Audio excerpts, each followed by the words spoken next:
इस वक्त की बड़ी खबर यह है कि रूस ने फेसबुक को बैन कर दिया है। मेटा पहले ही रूस के खिलाफ एक्शन ले चुका है। फेसबुक चलाने वाली कंपनी मेटा, जिसने रूसी मीडिया पर पाबंदी लगा दी थी।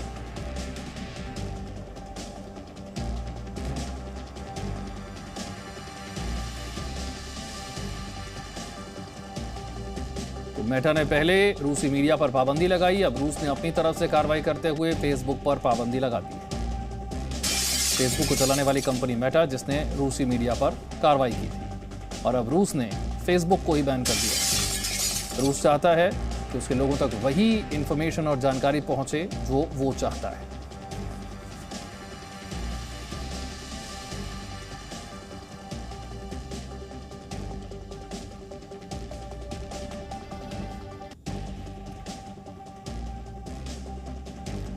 और रूस यूक्रेन युद्ध के बीच अब रूस के राष्ट्रपति व्लादिमीर पुतिन ने सोशल मीडिया प्लेटफॉर्म पर रोक लगा दी है।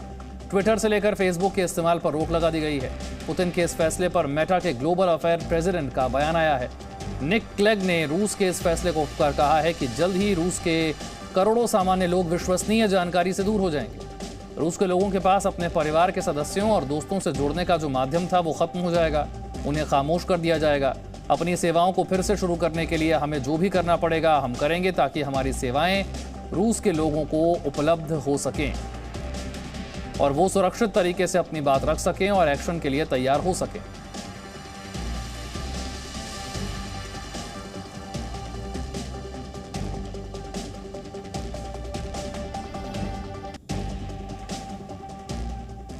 रूस यूक्रेन युद्ध से जुड़ी एक और बड़ी खबर आपको बताते हैं। फेसबुक के बाद रूस ने ट्विटर के इस्तेमाल पर भी रोक लगा दी गई है। दो बड़ी सोशल मीडिया कंपनियां जिनके कामकाज पर रूस में रोक लगा दी गई है, पहले फेसबुक और उसके बाद ट्विटर। ये वो प्लेटफॉर्म है, ये वो मंच है जिनके जरिए आम लोग एक दूसरे तक अपनी जानकारी पहुंचा सकते हैं। सोशल मीडिया के इस्तेमाल से क्या कुछ कहां हो रहा है ये लोगों तक पहुंच पाता है, लेकिन रूस चाहता है कि जनता तक जानकारी वही पहुंचे जो उसकी सरकार चाहती है, जो पुतिन चाहते हैं। इसीलिए बड़ा कदम उठाया गया है। यूक्रेन से युद्ध के बीच रूस ने सोशल मीडिया पर लगाम कसना तेज कर दिया है। गुरुवार तक रूस के इलाकों में फेसबुक, ट्विटर चलाने में लोगों को दिक्कतें आ रही थी, लेकिन शुक्रवार रात रूस के राष्ट्रपति पुतिन ने ट्विटर और फेसबुक जैसे सोशल मीडिया साइट्स पर प्रतिबंध लगा दिया। हालांकि इसे लेकर फेसबुक चलाने वाली कंपनी मेटा ने विरोध किया है। रूस के फेसबुक ब्लॉक करने के फैसले पर मेटा के ग्लोबल अफेयर प्रेसिडेंट का बयान आया है। निक क्लेग ने रूस के इस फैसले का विरोध किया है, कहा है कि जल्द ही अपनी सेवाओं को बहाल करने के लिए वो हर संभव प्रयास करेंगे। युद्ध के बीच सोशल मीडिया प्लेटफॉर्म फेसबुक और ट्विटर के इस्तेमाल पर रोक लग गई है रूस में। आंखों में आंसू लिए यूक्रेनियन अपना देश छोड़ने के लिए मजबूर हैं। लीव से जाने वाली ट्रेनों में चढ़ने के लिए लोग घंटों इंतजार कर रहे हैं। उसके बाद भी कोई भरोसा नहीं कि ट्रेन में जगह मिल जाए। दौड़ते भागते लोग अपने साथ पाले हुए जानवरों को भी ले जाना नहीं भूले। स्टेशन के अंदर हो या फिर बाहर, हर तरफ आपको मायूस लोग देखेंगे जिनके पास कोई उम्मीद नहीं है। उम्मीद है तो केवल देश छोड़कर दूसरे देश में शरण लेने की, फिर वो चाहे व्हील चेयर पर बैठा कोई दिव्यांग हो या फिर एक दूसरे की मदद करते लोग हों। हर तरफ उम्मीदों पर धुंधली पर अच्छाई है, जिसके साफ होने की उम्मीद फिलहाल नजर नहीं आ रही।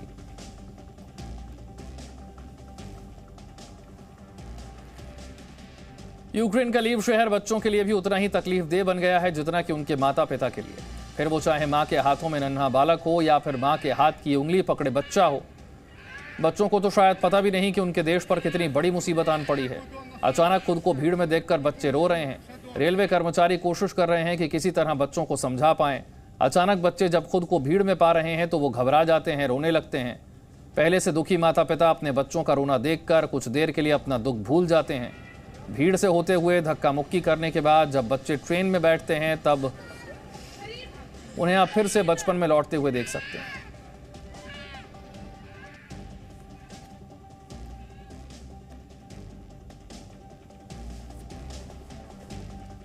यूक्रेन के शहर ज़ाइटोमिर में रूस की सेना की भारी गोलीबारी के बाद एक स्कूल की इमारत पूरी तरह से ध्वस्त हो गई, जिसके मलबे में आप किताबों को आसानी से देख सकते हैं। स्कूल की इमारत पर हमला होने के 10 घंटे बाद जारी किए गए इस वीडियो में स्कूल का एक हिस्सा अब भी जलता हुआ दिखता है। गौरतलब है कि ज़ाइटोमिर शहर यूक्रेन की राजधानी कीव से 120 किलोमीटर पश्चिम में मौजूद है।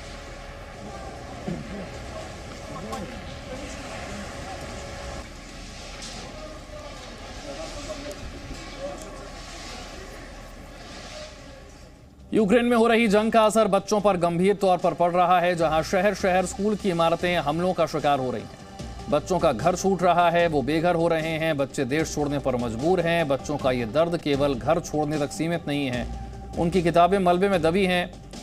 अभी पता नहीं कि हमले में बच्चों के स्कूल की इमारतें कब निशाना बनाई जाती रहेंगी। हमलों के बीच बच्चों के खिलौने मलबे में दबे हुए नजर आते हैं। न जाने ऐसी तस्वीरें अभी कब तक आती रहेंगी।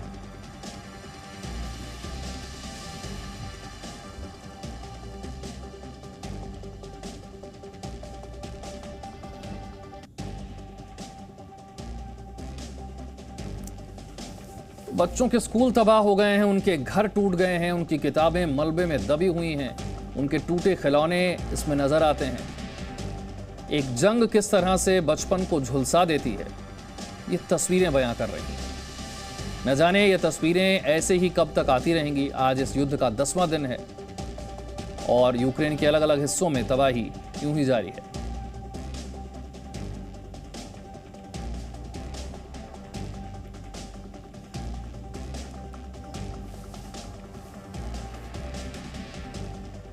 जंग में झुलसते बचपन की ये तस्वीरें बता रही हैं कि यूक्रेन की स्थिति इस वक्त क्या है। यूक्रेन के आम नागरिकों को, यहां तक कि बच्चों को किस तरह से इस जंग का भुगतान करना पड़ रहा है। वो बच्चे जो शायद ये जानते भी नहीं कि रूस और यूक्रेन के बीच तनाव की वजह क्या है, जो ये जानते भी नहीं कि ये युद्ध हो क्यों रहा है और उन पर यह सब कुछ क्यों बीत रहा है। उनके स्कूल क्यों तबाह कर दिए गए हैं, उनका घर उनसे क्यों छूट गया है, उनकी किताबें मलबे में क्यों दबी हैं, उनके खिलौने क्यों इस तरह टूटे और बिखरे हुए पड़े हैं।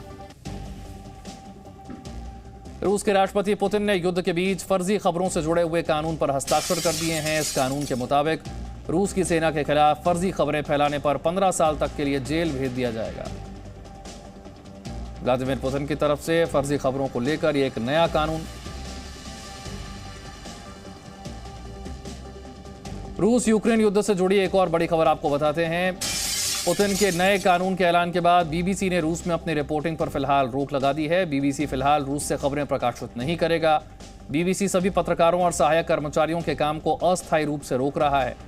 पुतिन ने नए कानून में फर्जी खबरों को लेकर 15 साल की जेल की सजा का प्रावधान किया है। बीबीसी के अंतरिम निदेशक ने फैसला किया है कि वो फिलहाल वहां पर अपने पत्रकारों और सहायक कर्मचारियों के काम को अस्थायी रूप से रोक रहे हैं। रूस यूक्रेन युद्ध से जुड़ी हुई इस वक्त एक और बड़ी खबर आपको बताते हैं। पुतिन के नए कानून का असर दुनिया भर की समाचार एजेंसियों और ब्रॉडकास्टर्स पर दिख रहा है। बीबीसी के साथ साथ ब्लूमबर्ग न्यूज ने भी ऐसा ही फैसला किया है। फिलहाल के लिए सारा काम अपना रूस में रोक दिया है। अपने सभी पत्रकारों को फिलहाल के लिए काम करने से रोक दिया है। पुतिन ने फर्जी खबरों को लेकर 15 साल की जेल की सजा का प्रावधान करने वाला कानून पास किया है और उसके बाद बीबीसी और ब्लूमबर्ग का यह फैसला। रूस के राष्ट्रपति पुतिन ने अपने देश में अब एक नया कानून पास किया है और पुतिन के नए कानून में सेना के खिलाफ फेक न्यूज फैलाने के आरोप में 15 साल तक जेल की सजा हो सकती है। और इसी के विरोध में बड़े ब्रॉडकास्टर्स ने रूस में अपना कामकाज बंद कर दिया है, चाहे वो बीबीसी हो या फिर ब्लूमबर्ग। पत्रकारों और सहयोगियों के कामकाज पर फिलहाल रोक लगा दी गई है। Presenting B News app available on Google Play and App Store. Download it now.